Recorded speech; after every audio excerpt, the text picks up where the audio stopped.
Hello everybody, how are you? You might have seen a post recently about Irish coffee and a post on our social media channels. Well, 24 years ago I was the world Irish coffee making champion, so I thought about maybe making an Irish coffee for you instead of maybe selling it to you, show you how world Irish coffee is made, and hopefully you'll be able to get to enjoy it at home, and when we reopen soon you'll be able to come up and enjoy one here at Vienna Woods.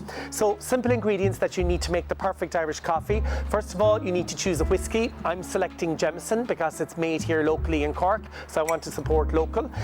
Also then we need some cream, basically regular cream which you'll need to whip, which I'll take you through in just a little while. You're going to need some brown sugar as opposed to white sugar, and I'll explain to you the reason why in just a few minutes. And you need some coffee. Your coffee is any coffee that you can use, that you can purchase, that's fair trade, and that's possible to use. And of course finally some hot water. You're going to need, I'm going to use a regular wine glass, there's Irish coffee glasses, etc., but you got to look at the practical nature of making it home. So simply a wine glass, a teaspoon, and some napkins as well to hold the coffee when you're finished. So the first thing we're going to do to make the perfect Irish coffee is you're going to heat your glass, and the reason you want to heat it is because you need to keep your Irish coffee warm for longer, because it is a cocktail and you want to sip it and enjoy it. So what we're going to do is, by heating the glass, I'm going to put the teaspoon into the glass and put hot water into it. The reason I'm putting the teaspoon into the glass is because it's for safety. We don't want to break the glass with hot water. Simply stir the teaspoon around it and simply just dispose of your hot water. The next thing I'm going to do is I'm going to use 2 teaspoons of light brown sugar. Brown sugar is sweeter than regular white sugar, and also it melts a little bit quicker. Now this is really important when you're using the brown sugar. You want to make sure you dissolve it, and that's really important. You don't want to experience the grit of the sugar in your teeth afterwards, because it gives an unpleasant kind of feeling or maybe aftertaste, etc. So in doing that, I'm going to put a little bit of the coffee that I've already made. Again, just regular strong coffee, that'll help. And then start stirring it like so. I hope you can see that there. And a good trick about this is to hold your glass with your fingers up to the light, and you can see your sugar dissolving. And once it's fully dissolved, by looking at the base of the glass, once it's fully dissolved, that means that your sugar is gone and you're not going to have that difficult aftertaste. Now, if you were buying an Irish coffee here at Vienna Woods, you're going to use a measure, so that's the measure. However, you know what, when you're at home and you're going to enjoy things, I'm going to do what's called an eye measure. So really, put in what you think you'd like in terms of what you'd like your Irish coffee to be flavour. So a good eye measure, and don't be afraid, you know, the whiskey is the magic touch in all of this as well, and that's important also. So again, mix those 3 ingredients together, and again stirring it and collecting it through, and that's really important, that you have your brown sugar, you have your coffee, and you have your whiskey mixed through as well. So again, stirring it through, so therefore there's a balance among all the 3 ingredients that I've had. Again, continue with your coffee and bring it up to about just a little bit more than an inch or so to the top of the glass. Again, stirring continuously, making sure all your ingredients are cut together. Now this is an important tip. When you take the spoon out, don't just take it out of the glass, cut across the glass, because what that does is it will stop the stirring motion or the whirlpool effect that's going on in your glass, and it'll make it easier to put your cream on top of your coffee.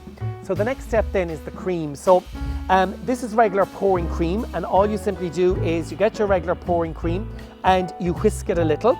And what you want to do by whisking it a little is simply get your whisk, aerate it as if you're preparing for scrambled eggs or anything like that, to achieve, and this is something I've done earlier, a texture of your cream where it's slightly like this. It's literally flowing off the spoon, but not running off it. So it's lightly whipped with air through it. And that's a real secret in terms of your Irish coffee.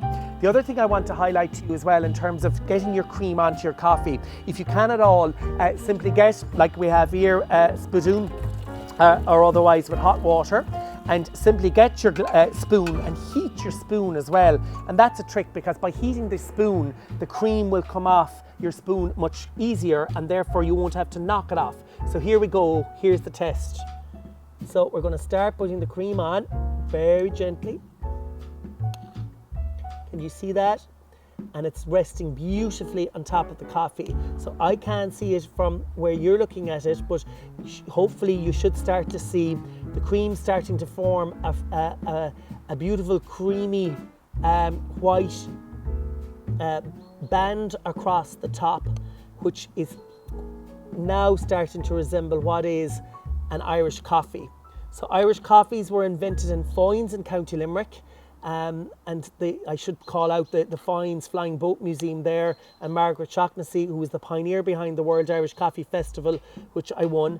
They do great work down there. So if you're ever en route to Cork and leaving Cork, why not consider calling in to Foynes when leaving Cork. Now, and you can see how easily the cream just comes off the spoon. And if it's getting a little more difficult, don't be afraid to simply pop your spoon back in to the hot water. That's okay, that will work.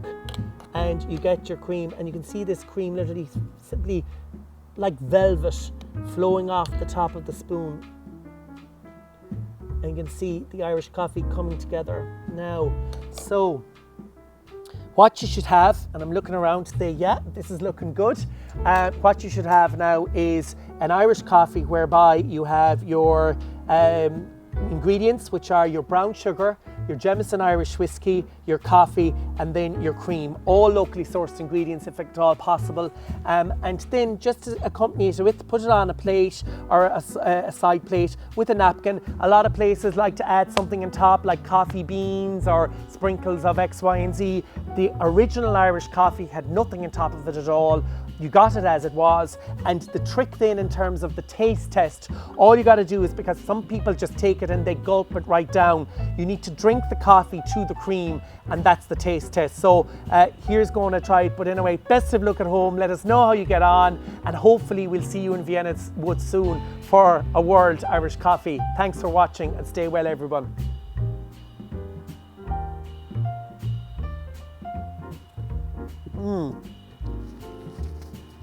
I think that works. Take care.